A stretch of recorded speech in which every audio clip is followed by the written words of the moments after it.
process. That process is a little bit different.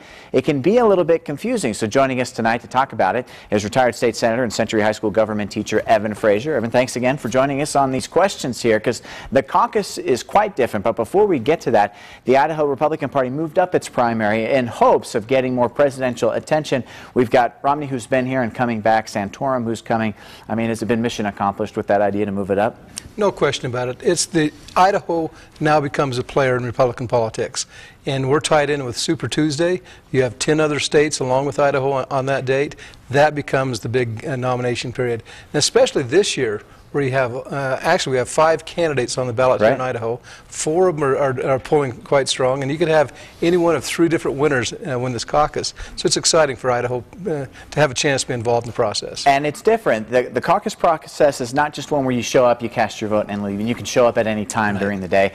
So if people want to caucus, what do they need to do ahead of time so that they can be ready to go? Well, here in Bannock County, it's we'll caucus at the Student Union building, the ballroom. And if they can register prior to, you do have to declare yourself a Republican to vote in that caucus. That's different. The state law just changed on that. You can go online, Secretary of State. They have the registrations available. You can actually print one out, bring it with you. It's already filled out, just hand it in and walk in the door. You can go to the clerk's office today, the county clerk, and we encourage people to do that. Go register as a Republican. It's very, very simple. Those that come, we'll open up at 6 o'clock. The caucus starts at 7. They'll have a full hour to get registered before they walk in. You can do a day of. Absolutely. Day of. You can walk in, register, just bring your ID so we know it's you.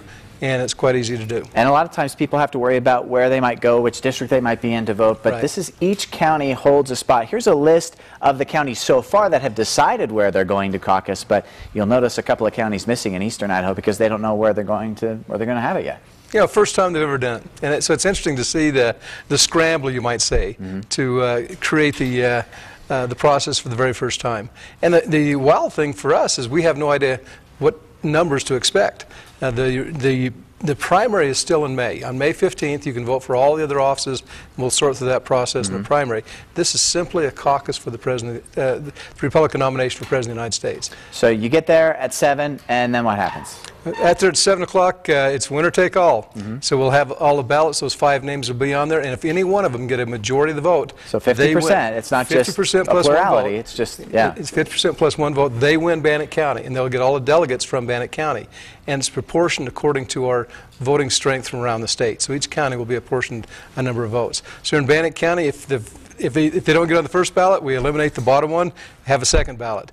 And we do that until we have a clear winner. Someone gets 50 plus 1 vote, they're declared the winner of Bannock County, and they'll win the delegates from Bannock County. Now, it's quite different. And so quickly, last question, why did they switch? Why did the Republicans switch to this caucus system? You know, in all candor, we watched what the Democrats did 4 years ago. President Obama won a caucus right here in Bannock County, and he defeated Hillary Clinton. And a lot of states have gone the caucus system. It allows the parties to select their candidates. Now, keep in mind the purpose of a primary. That's to allow the parties to select who is running in the general election. So Idaho, for the first time in decades, shifted to a closed primary state where you have to declare a party, so the party is allowed to, to pick its own candidate. Up until this year, we were an open where it didn't really matter. You could walk in, whether you're Republican or Democrat or Independent, you could all vote in that same primary. Caucuses are a little different. It gives the party the opportunity to select who they want to be on the ticket. Well, it'll be interesting to watch the process as it goes forward. Thank you very much for being here. We appreciate it. No problem.